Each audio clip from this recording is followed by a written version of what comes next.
Rota 66.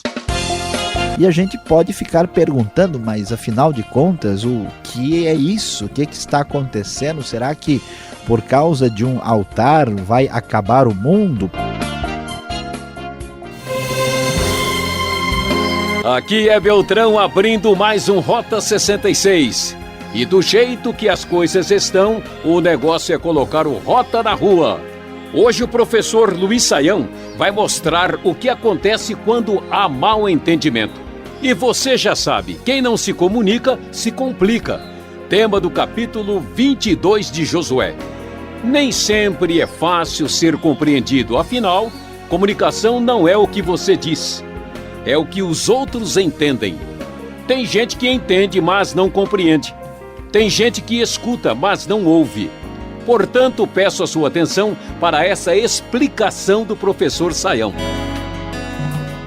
Rota 66, hoje estudando o livro de Josué, capítulo 22. Já estamos bem adiantados, quase chegando ao final da nossa jornada aqui no capítulo 22. Não se esqueça, e o nosso tema hoje será: quem não se comunica, se complica.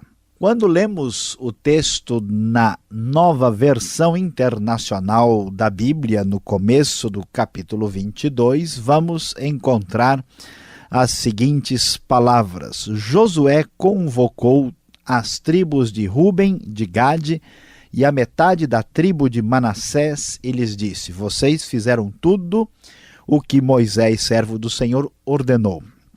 Durante muito tempo e até hoje vocês não abandonaram os seus irmãos, mas cumpriram a missão que o Senhor, o seu Deus, lhes entregou. Agora que o Senhor, o seu Deus, já concedeu descanso aos seus irmãos israelitas, como tinha prometido, voltem para casa, para a terra que Moisés, servo do Senhor, lhes deu no outro lado do Jordão. Mas guardem fielmente o mandamento e a lei que Moisés, servo do Senhor, lhes deu. Que ame o Senhor, o seu Deus, andem em todos os seus caminhos, obedeçam aos seus mandamentos, apeguem-se a ele e o sirvam de todo o coração e de toda a alma. Como podemos aprender do que lemos aqui, Josué está falando com as 2,5 tribos que estão lá do outro lado do Jordão e convocando estas tribos para manter a fidelidade à lei de Moisés, à lei de Deus, que eles deveriam continuar andando de acordo com aquilo que havia sido revelado por Deus ali na lei de Moisés. E eles estavam juntos com seus irmãos israelitas, mesmo que deslocados aí um pouco do ponto de vista geográfico. No versículo 8 nós vamos encontrar o texto quando Josué abençoa ali a todos e diz: voltem para casa com as riquezas que juntaram, grandes rebanhos, prata, ouro, bronze, ferro e muitas roupas, dividam com seus irmãos os despojos de seus inimigos. A promessa de Deus havia sido cumprida, a conquista estava estabelecida e definida, e eles agora estavam comemorando aquilo que haviam conquistado, aquilo que haviam conseguido. No entanto, nem tudo funcionou da melhor maneira possível, da forma que se poderia esperar. O texto prossegue e diz: quando chegaram a Gelilote, perto do Jordão em Canaã, as tribos de Ruben, de Gade e a metade da tribo de Manassés construíram um imponente altar ali junto ao Jordão. Preste bem atenção, escute e acompanhe conosco, meu querido ouvinte. Veja bem, quando os outros israelitas souberam que eles tinham construído o altar na fronteira de Canaã, em Gelilote, perto do Jordão, no lado israelita, toda a comunidade de Israel reuniu-se em Siló para guerrear contra eles. Então, veja que coisa surpreendente, veja que situação inesperada. Mal eles acabaram de ter a terra conquistada, mal conseguiram obter controle sobre a terra que era dos cananeus, já surge dificuldade interna. Os membros das duas tribos e meia da Transjordânia ou da Cisjordânia, constroem ali esse altar, inclusive do lado israelita, ali em Gelilote, na região da fronteira, e isso causa uma grande confusão, um grande problema. E a gente pode ficar perguntando, mas afinal de contas, o que é isso? O que está acontecendo? Será que por causa de um altar vai acabar o mundo? Pois é, a questão é mais séria. Você continue acompanhando conosco para entender o que está por trás de toda essa situação. Quando chegaram a Gileade, diz o verso 15, as tribos de Ruben e de Gade, a metade da tribo de Manassés, disseram-lhes, os israelitas, naturalmente, assim diz toda a comunidade do Senhor, como foi que vocês cometeram essa infidelidade para com Deus de Israel? Como foi que se afastaram do Senhor, construindo um altar para vocês, rebelando-se assim contra ele? Já não nos bastou o pecado de Peor? Até hoje não nos purificamos daquele pecado, muito embora uma praga tenha caído sobre a comunidade do Senhor. E agora vocês estão abandonando o Senhor? Então, observe que a primeira preocupação é a seguinte: será que as duas tribos e meia da Transjordânia estão caminhando na direção de praticarem idolatria? Observe que a ênfase clara em Josué, como também em Deuteronômio, em boa parte desses primeiros livros históricos, é exatamente na fidelidade de Israel a Deus, num repúdio profundo à idolatria e até mesmo no lugar central de adoração que deve ser dedicado ao único Deus. E a grande possibilidade que está por trás aqui, o que se teme é que estas tribos agora estejam fazendo um altar idólatra. Depois de vencer os cananeus, depois de todos os problemas sérios com esses cultos pagãos, teriam essas tribos caminhado nesta direção? Como é que vamos saber do que aconteceu? Você não estava lá, mas o Rota 66 lhe traz agora a revelação do ocorrido ali na região. O verso 21 vai adiante e nos diz: então as tribos de Ruben, de Gade, a metade da tribo de Manassés, responderam aos chefes dos clãs de Israel: o poderoso Deus, o Senhor, o poderoso Deus, o Senhor, ele sabe, e que Israel saiba. Se agimos com rebelião ou infidelidade para com o Senhor, não nos poupem hoje.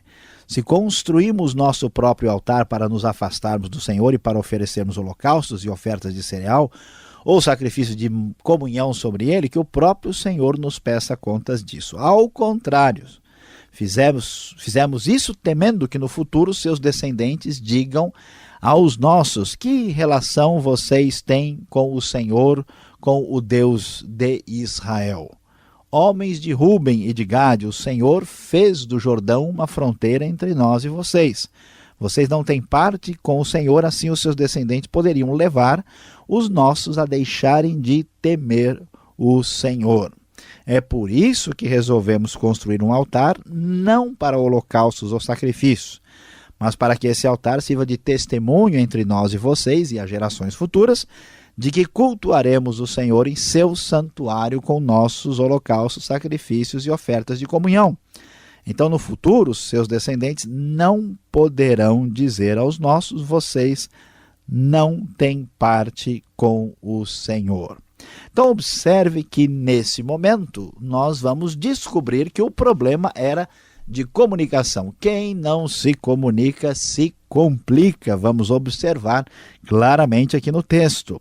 Eles, então, os homens das duas tribos e meia da região da Cisjordânia, afirmam com bastante clareza: olha, nós não fizemos isso com má intenção. Nós fizemos esse altar para mostrar que temos relação claramente de unidade com as outras tribos de Israel. Senão os nossos descendentes, os nossos filhos e netos poderiam imaginar que nós não temos nada a ver com o Senhor. Não estamos construindo um santuário rival. Nós não estamos querendo construir uma espécie de culto paralelo. E isso é muito importante porque a unidade do povo vai depender também da unidade do culto, ou seja, da unidade religiosa. Nós vamos ver os desdobramentos disso na história de Israel, conforme nós podemos observar, por exemplo, mais no futuro, com o caso de Saul, e depois também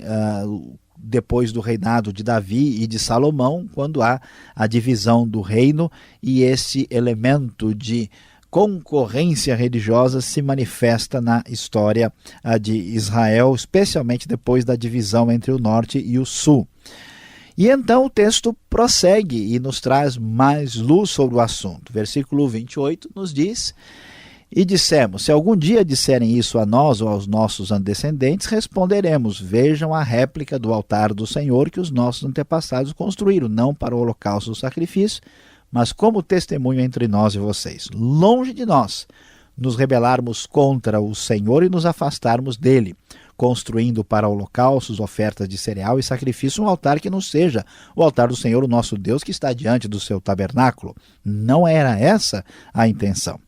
E então, graças a Deus, a discórdia foi dissipada. O texto do versículo 30 nos diz: quando o sacerdote Finéias e os líderes da comunidade, os chefes dos clãs dos israelitas, ouviram o que os homens de Ruben, de Gade e de Manassés disseram, deram-se por satisfeitos. E Finéias, filho do sacerdote Eleazar, disse a Ruben, a Gade e a Manassés: hoje sabemos que o Senhor está conosco, pois vocês não foram infiéis para com o Senhor, e assim vocês livraram os israelitas da mão do Senhor. Então Finéias, filho do sacerdote Eleazar, e os líderes voltaram do encontro com os homens de Ruben e de Gade em Gileade e foram para Canaã dar relatório aos outros israelitas. Esses se alegraram com o relatório e louvaram a Deus, e não mais falaram em guerrear contra as tribos de Ruben e de Gade, nem em devastar a região onde eles viviam. Os homens de Ruben e de Gade deram ao altar este nome, um testemunho entre nós de que o Senhor é Deus. Então vejam bem que a intenção daquelas duas tribos e meia era a melhor possível, mas faltou comunicação, faltou a compreensão. Quase a sociedade inicial de Israel entra em conflito, em guerra civil, por falta de comunicação adequada. Não se esqueça que quem não se comunica se complica.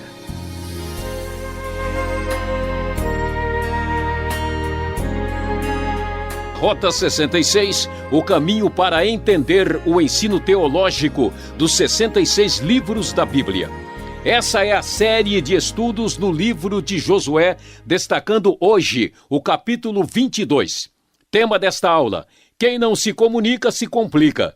Rota 66, que tem produção e apresentação de Luiz Saião, criação e redação Alberto Veríssimo, na locução Beltrão.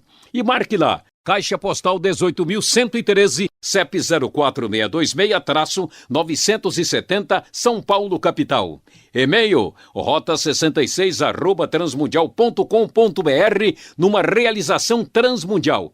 Fique mais um pouco. Vem aí as perguntas e respostas.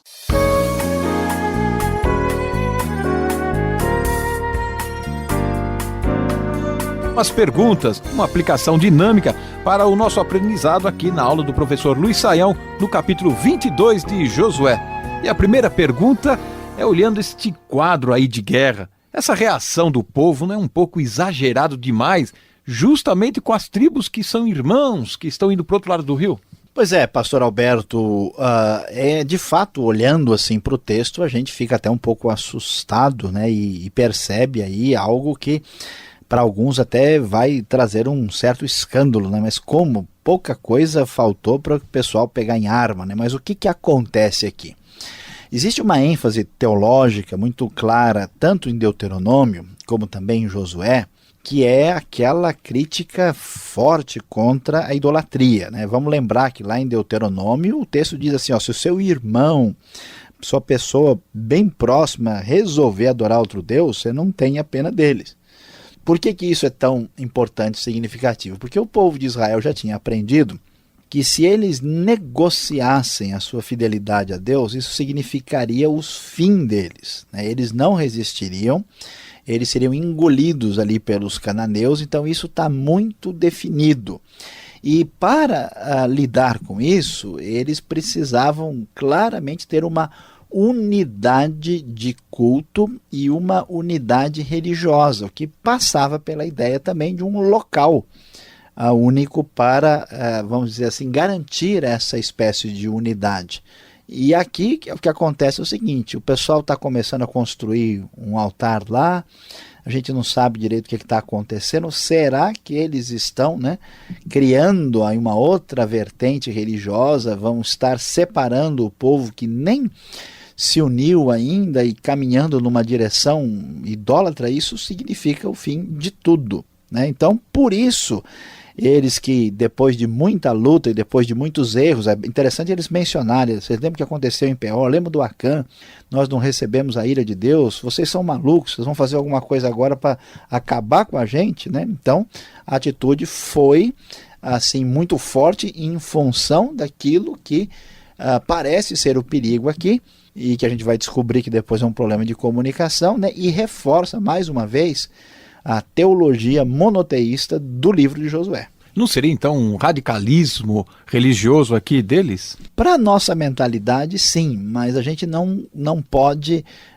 assim entender com profundidade o que isso iria significar naquele contexto. E tem a ver muito com os valores, Quando alguém, por exemplo, briga por causa de petróleo, ou por causa de economia, ou por causa de salário, todo mundo acha justo, Pois é, aqui a questão é mais séria, é a briga por causa da verdade, daquilo que realmente representa o que é mais importante para o povo. E o motivo de eles estarem naquela terra, Agora, esse clima de guerra, esse quase guerra do povo de Deus, é algo que já podemos dizer assim, não, isso não acontece mais entre a gente, que é isso, bobagem, Hoje uma boa conversa, um cafezinho resolve-se tudo. Pois é, pastor Alberto, olha só que coisa complicada, O que a Bíblia mostra pra gente é que o povo de Deus enfrenta uma batalha em duas frentes. Primeira é a frente externa, O povo de Deus no Antigo Testamento corre o risco de ser assimilado, de ser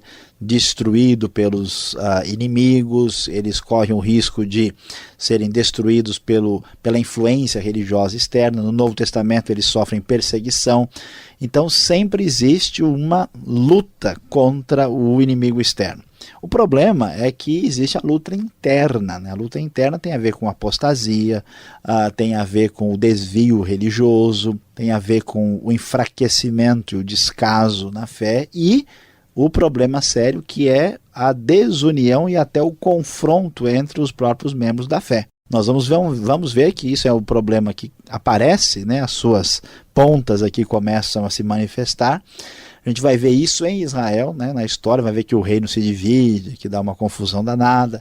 A gente vai ver no cristianismo, já no Novo Testamento, mal começou a igreja, o pessoal já começa, a se desentender, e olha que coisa complicada, viu? Hoje, então, é impressionante, Às vezes você tem uma comunidade cristã vizinha da outra, por causa de uma divisão e falta de compreensão entre as pessoas da mesma fé e que seguem o mesmo Senhor. Infelizmente, isso não é realidade ultrapassada e nós precisamos pensar seriamente, porque isso prejudica, a compreensão das pessoas que não conhecem o Evangelho.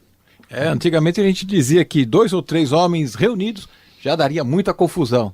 Mas hoje em dia, a pessoa morando sozinha, Saião, briga consigo mesmo e ainda foge de casa, Pois é, infelizmente. Alguém diz que onde há 2 cristãos reunidos, há pelo menos 7 opiniões diferentes. A coisa fica complicada. Agora, o culto é a parte, a chave desse capítulo 22, Qual o problema do culto em si aqui neste assunto, que gera até um clima de hostilidade? Olha, a história é um pouquinho mais complexa. Veja bem, o povo vai para a terra e começa a ocupar a terra. E há indícios claros de que esse povo começa a cultuar Deus. E eles recebem influência dos cananeus e eles cultuam em lugares diferentes. A gente ouve falar, por exemplo, dos altares nos montes. A gente ouve que eles cultuam a Deus em lugares anteriormente usados pelos cananeus, por exemplo, árvores grandes, que são lugares férteis ou lugares mais altos. Então, como é que esse povo vai se formar como povo se eles não tiverem um culto único e uma direção única? Aí o que acontece? O livro de Deuteronômio e Josué enfatizam bastante isso, o lugar que o Senhor Deus escolher para estabelecer essa unidade, né? E isso é tão importante que aqui se enfatiza, por exemplo, Siló, e a gente vai ver que a direção dos textos aqui encaminham para mostrar que Deus vai escolher Jerusalém, né? E o templo que vai estar lá. Vejam aqui que eles dizem, nós não vamos cultuar a Deus longe do tabernáculo, que o tabernáculo estabelece essa centralidade. Vamos lembrar que quando houve, né, problema em Israel, de novo houve o problema da questão do culto, né? O culto fica em mais de um lugar, há uma divisão entre o povo. Por isso, o problema do culto é mais sério, não é apenas religioso. É um problema que tem a ver com a identidade, com a assimilação e com a confusão religiosa e a fragmentação nacional aí do povo de Israel. E é isso que nós vamos ver no decorrer da história daqui para frente. Pois é, esse problema de história, na história de Israel, vai aparecer mais tarde. Eu gostaria de chamar a atenção, por exemplo, vamos lembrar, né, que não vamos lembrar porque nós não aprendemos, vamos, né, mencionar, nos preparar, daqui a pouco a gente vai chegar lá, quando a divisão do reino, né, o Jeroboão que é o revolucionário que faz a divisão, a primeira coisa que ele faz é construir 2 altares para dizer o seguinte, o lugar de adoração não precisa mais ser Jerusalém, né, não precisa ser mais o tabernáculo, vocês podem adorar em lugares aqui, né? Não precisa ser mais o templo. Então essa situação se manifesta mais tarde. A gente vai descobrir que a divisão de Israel vai acontecer exatamente porque a unidade religiosa e tribal não se sedimentou devidamente. E esse problema, né, toma conta e prejudica a história depois. Muito bem, Sayão, obrigado pela explicação. Uma boa comunicação entre nós aqui. Tudo está certo. Você que está nos acompanhando, fique ligado, vem agora a aplicação de tudo isso que nós temos falado aqui para você.